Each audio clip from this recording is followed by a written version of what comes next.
Hi friends, today I'm going to be telling you a fun, quick little story from about 8 years ago involving a very stupid, very naive 14-year-old me. So this happened the summer between 8th grade and freshman year of high school when I received a text from a boy who, for these intents and purposes, we will call Liam.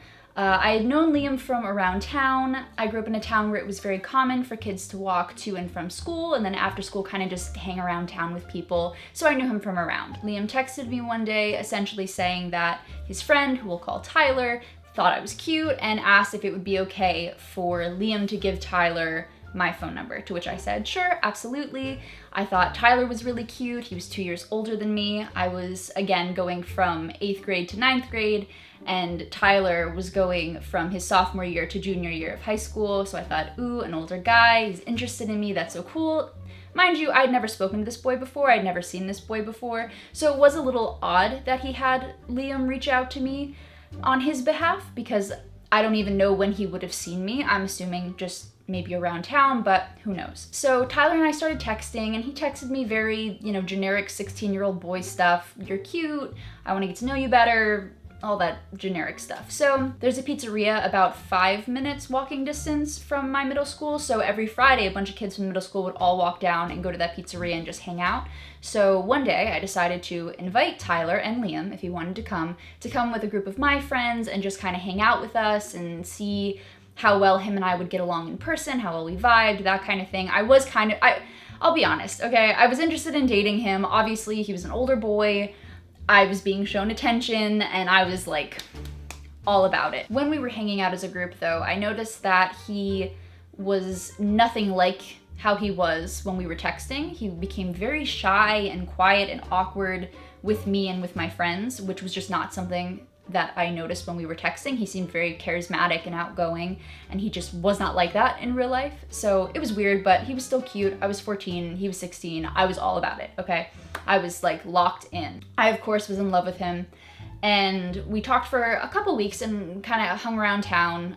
Liam hung out with us as well, and everyone was getting along pretty well. So one day, now this is where the real meat and potatoes of the story comes in, we were hanging out at this playground by a lake that was also kind of close to the school that I went to, the middle school.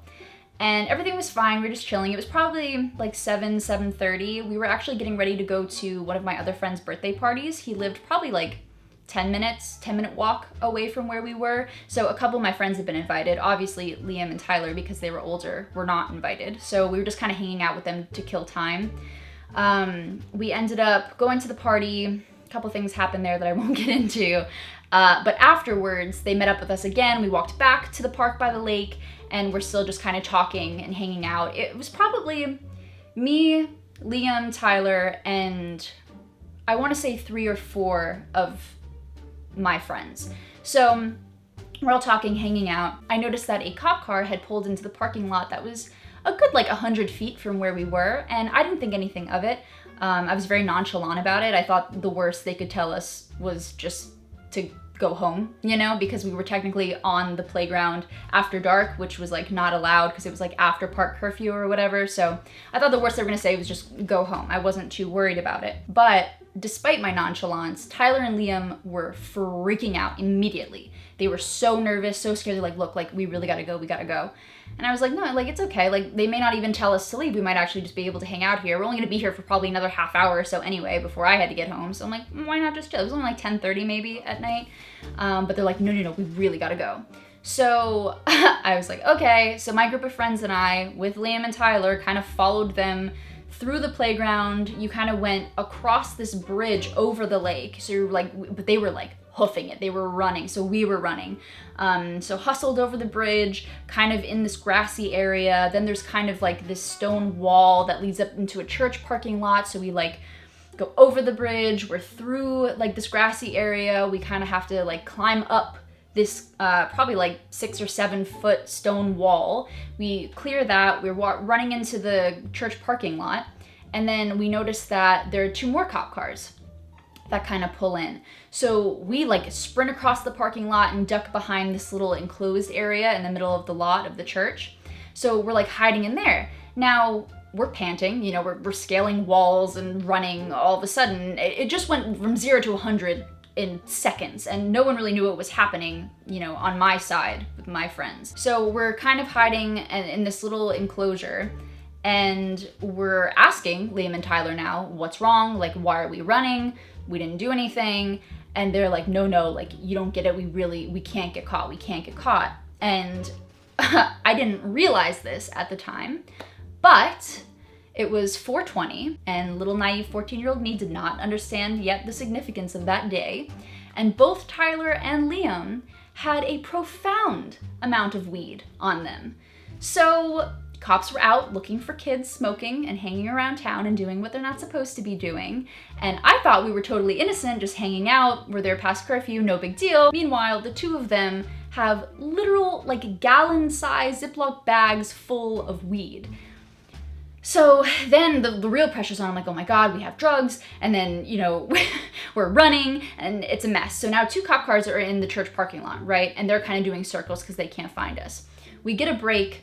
The boys lead the way. We are sprinting across the other half of the parking lot. We're like ducking into this little forest area, this wooden area.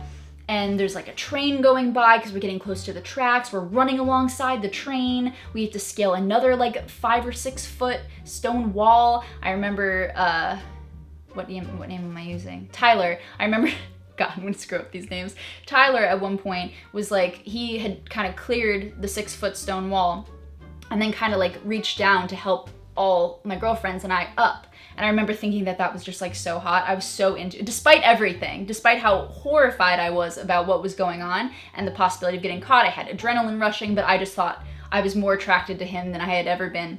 So we're running, and for what feels like forever. And we keep hearing like cops, and we hear them driving around because, you know, it's not a huge town to begin with. And we're lucky that there were a lot of wooden areas for us to hide. Again, it was like 10:30, so it would be hard to see unless you were out there looking with flashlights.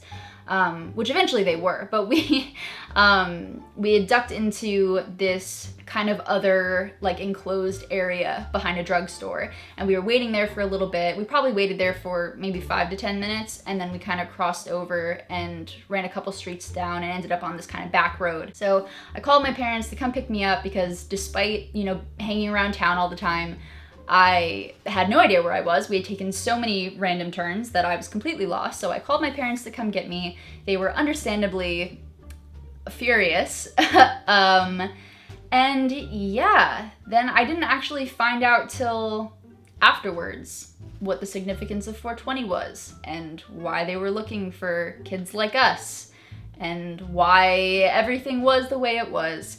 And I didn't tell my parents what actually happened for a very, very, very long time because I was still so petrified of getting in trouble for hanging out with people that had marijuana. And just in case you're wondering what happened with the riveting love story between your girl and Tyler, he ended up making out with one of my friends within the next week, 7 days, because according to Liam, I was taking too long to make a move on him, to agree to hook up with him. So, real winner there. So yeah, that's my story on how I thought I was real hot shit for a good 2 years after it all happened, for not only being hit on by an older boy, but for being with people that had drugs, and for running away from the cops and losing the cops in this high-speed chase that was my 14-year-old perception of the events that occurred. So yeah, don't do that. Make sure you don't have drugs on you on 420 if you're gonna hang around town, because cops will be looking for you. All right, I hope you enjoyed. I do want to start doing more story times just because I have an insane history of really crazy, unlikely, almost unbelievable events that have unfolded in my life, and I would be happy to share those with you in the hopes that I can educate, entertain, warn, any number of those things. So yeah, that's all I got. I will see you next time. Bye.